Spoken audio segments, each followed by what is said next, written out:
So hello everyone, welcome to the channel. इस video में मैं एसबीआई क्लर्क की जो हमारी प्री की एग्ज़ाम है, प्रीलिम्स की एग्ज़ाम 2025 की, वो अब आप लोगों को पता है कि बहुत ही ज़्यादा नज़दीक है। अब हमारे पास लास्ट के 25 टू 26 डेज़ अप्रॉक्सीमेटली बचे हैं। इस वीडियो में मैं टॉपिक वाइज वेटेज बना रहा हूँ एसबीआई क्लर्क की, कि हमारे प्री में कौन कौन से टॉपिक है, कितना वेटेज है, कौन से इंपॉर्टेंट टॉपिक है, कौन से मोस्ट इंपॉर्टेंट टॉपिक है, जिनको कि आपको इन लास्ट के दिनों में तो मिस बिल्कुल भी नहीं करना है। इस वीडियो में मैं कुछ ऐसे ही टॉपिक, मतलब ओवरऑल मैं बता रहा हूँ कि टॉपिक वाइज वेटेज हमारा क्या होगा, जो कि हमारा मोस्ट इंपॉर्टेंट होगा और आपको ये सब करके जाना होगा। चलिए शुरू करते हैं। हमारा जो एग्ज़ाम पैटर्न है वो क्या है। चलिए बात करते हैं एग्ज़ाम पैटर्न पे। तो जैसा कि 3 सब्जेक्ट आते हैं, इंग्लिश, रीजनिंग और numerical ability. Number of questions English के 30 क्वेश्चंस रहते हैं, 30 मार्क्स का पेपर रहता है और 20 मिनट आपको मिलते हैं। रीजनिंग के 35 क्वेश्चन रहते हैं, 35 मार्क्स का पेपर रहता है, 20 मिनट मिलते हैं।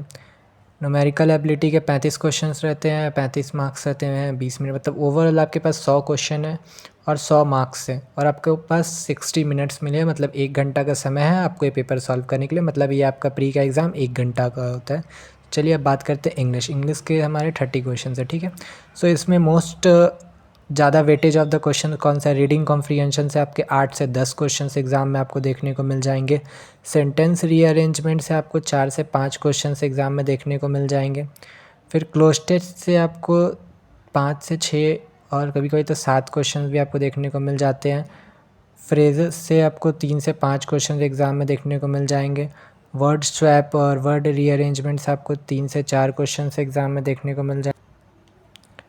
वर्ड यूजेस से आपको 1 से 4 क्वेश्चन एग्ज़ाम में देखने को मिल जाएंगे। फिलर्स से 3 से 5 क्वेश्चन का वेटेज रहता है एग्ज़ाम में।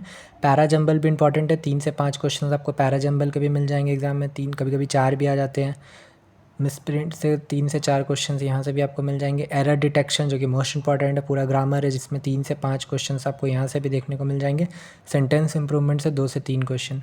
ये सारे टॉपिक है ना, जिसमें से मेनली ऑफ द, जैसे 30 क्वेश्चन है तो मेनली क्वेश्चंस इन्हीं सारे टॉपिक्स आएंगे। लास्ट की ये बचे हुए दिनों में ना आप इन टॉपिक को तो ज़रूर से ज़रूर रिवाइज़ कर लीजिएगा। मान के चलिए आपके पास 20 से 22 दिन का समय मैं मान के चल रहा हूँ आप लोगों के पास है एग्ज़ाम के लिए, ठीक है। इन टॉपिक को ज़रूर रिवाइज़ कीजिएगा।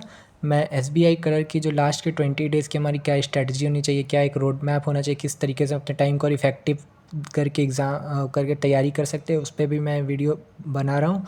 वो भी वीडियो चैनल पे होप सो 1 से 2 दिन में आपको चैनल पे वो भी वीडियोस मिल जाएंगी। लास्ट 20 डेज़ स्ट्रेटजी हमारी क्या होगी उसके बारे में। उस तरीके से वो भी आपको हेल्पफुल करिए। एंड यहाँ पे जो आपका टॉपिक वाइज वेटेज का है, ये इंग्लिश में ये सारे मोस्ट इंपॉर्टेंट टॉपिक हैं। आप इन टॉपिक को तो बिल्कुल मिस मत कीजिएगा। बात करते हैं रीजनिंग। रीजनिंग में हमारे 35 क्वेश्चन आते हैं। इसमें अल्फ़ाबेट सीरीज़ से और नंबर सीक्वेंस से आपके 3 से 5 क्वेश्चन आपको एग्ज़ाम में मिल जाएंगे। ये 3 से 5 का मतलब हो सकता है 4 भी आ जाए, हो सकता है 3 भी आ जाए, हो सकता है 5 भी आ जाए, तो वेरी करता है, बट अप्रॉक्सीमेटली 3 से 5 के बीच में आपको मिलेंगे। ऑर्डर और रैंकिंग से 1 से 3 क्वेश्चन मिल जाएंगे, जो कि इंपॉर्टेंट है। ये सब रीजनिंग का वो पोर्शन और ओवरऑल सिलेबस का पोर्शन जो कि बहुत ज़्यादा इंपॉर्टेंट है। आप इन सब को तो नेगलेक्ट बिल्कुल नहीं कर सकते। अब आगे बात करते हैं। हमारा ब्लड रिलेशन से 1 से 4 क्वेश्चन आपको एग्ज़ाम में देखने को मिल जाएंगे। डायरेक्शन से भी 1 से 3 क्वेश्चंस आप टारगेट लेके चल सकते हैं कि आपको मिल जाएंगे एग्ज़ाम में देखने को। अल्फ़ा न्यूमेरिकल सीरीज़ से 3 से 4, कभी कभी 5 क्वेश्चन भी मिल जाते हैं। कोडिंग डिकोडिंग से 4 से 5 क्वेश्चंस आपको एग्ज़ाम में मिल जाएंगे। इनइक्वालिटीज़ से 3 से 4, कभी कभी 5 क्वेश्चन भी आपको एग्ज़ाम में देखने को मिल जाएंगे। सिलोनियस से 3 से 4 क्वेश्चन आप टारगेट रखिए, कभी कभी होता है कि 5 क्वेश्चन तक भी मिल जाते हैं।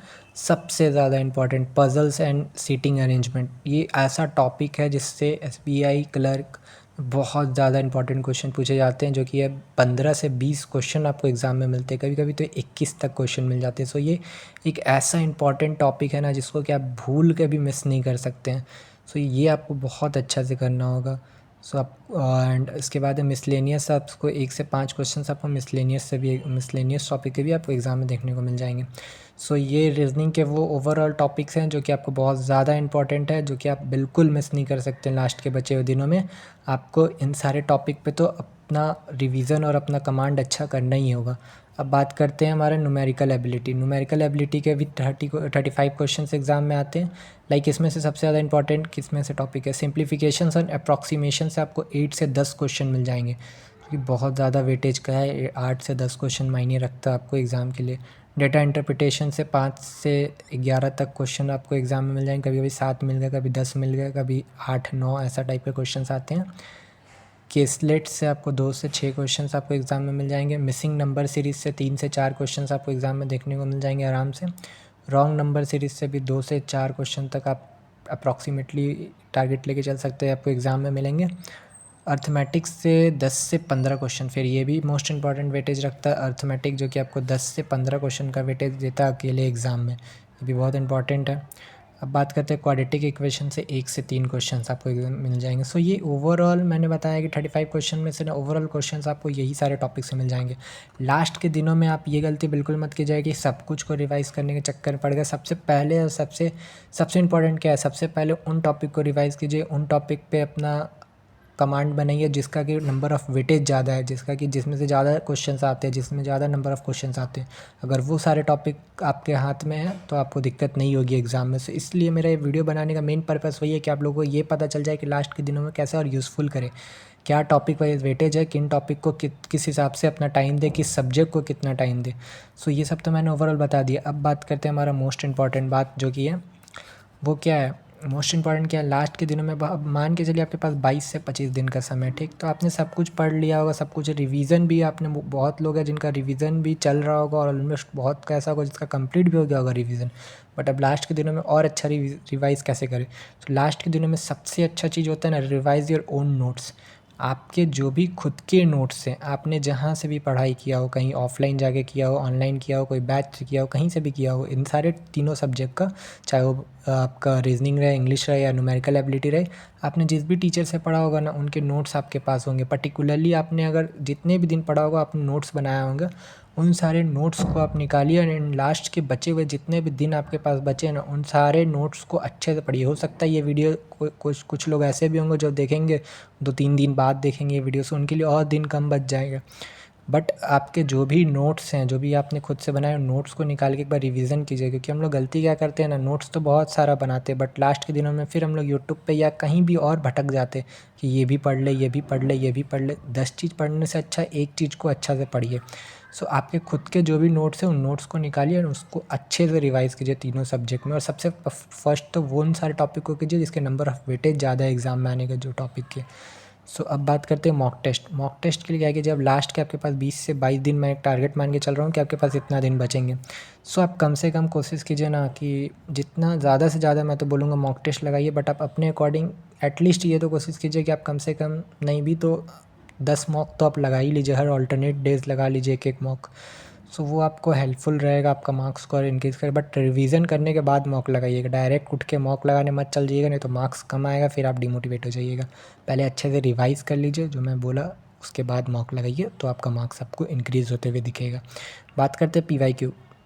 PYQ अब लास्ट के कुछ दिन बच गए हैं, तो सारे लोग ने PYQ का तो ऑलरेडी PYQ प्रैक्टिस कर लिया होगा, बट मैं बोलूँगा फिर से एक बार PYQ पे जाइए और सारे टॉपिक मत कीजिए, नहीं करना तो मत कीजिए, बट जो जो इंपॉर्टेंट टॉपिक है लाइक मान लीजिए न्यूमेरिकल एबिलिटी से आपको यहाँ पे दिख रहा है कि अर्थमेटिक्स से 10 से 15 क्वेश्चन है, ठीक है।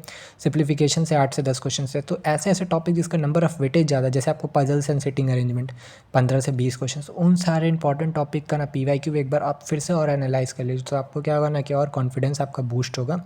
सो इस तरीके से एंड आपका वो टॉपिक और पकड़ आ जाएगा। और जो टॉपिक ऐसा है जिसमें से मान लीजिए 4 से 5 क्वेश्चन आ रहे हैं लेकिन वो आपका बहुत वीक है, कुछ भी हो सकता है, हर स्टूडेंट का अपना अपना डिपेंड करता है। सो उस सिचुएशन में भी आप PYQ की हेल्प से एटलीस्ट वो टॉपिक को इतना तो कर ले जाएंगे कि अगर उस टॉपिक से 4 से 5 क्वेश्चन आ रहे तो आप 2 से 3 क्वेश्चन सॉल्व कर ले। सो PYQ आपके लिए बहुत बेनिफिशियल है, सो इसको भी मिस मत कीजिएगा। अब बात करते हैं एनालाइज योर मिस्टेक। आपने यहाँ पे रिवाइज़ भी कर लिया, ठीक है, मैं मानता हूँ आपने रिवाइज़ भी कर लिया, आपने मॉक टेस्ट भी दे दिया, आपने PYQ भी देख लिया, बट अगर आपने अपने एनालाइज़ नहीं किया ना अपने मिस्टेक को, तो कोई फ़ायदा नहीं है। यहाँ से आप जब आप यहाँ से आप मॉक टेस्ट देंगे ना, तो उसका आपका जो भी गलती रहेगा उसको आप एनालाइज़ कीजिए, यहाँ पे आके आप एनालाइज़ कीजिए, देन उसके बाद और अच्छे से आप अपना रिवीजन कर सकते हैं और एनालाइज़ करके ही आप अपनी गलतियों को रेक्टिफाई कर सकते हैं। सो इस तरीके से आप इन लास्ट के बचे हुए दिनों को और अच्छा से कर सकते हैं। एंड पर्टिकुलरली लास्ट के दिनों में क्या हमारी स्ट्रैटेजी होनी चाहिए SBI क्लर्क को लेके लास्ट के 20 दिनों में, वो भी मैं आप लोगों को जल्दी ही बताऊंगा एक वीडियो में। सो तब तक के लिए tata bye and all the best and subscribe the channel, so आपको उस वीडियो का नोटिफिकेशन भी मिल जाएगा। एंड होप्स आपको वीडियो पसंद आया होगा and all the best for your upcoming examination. Thank you so much.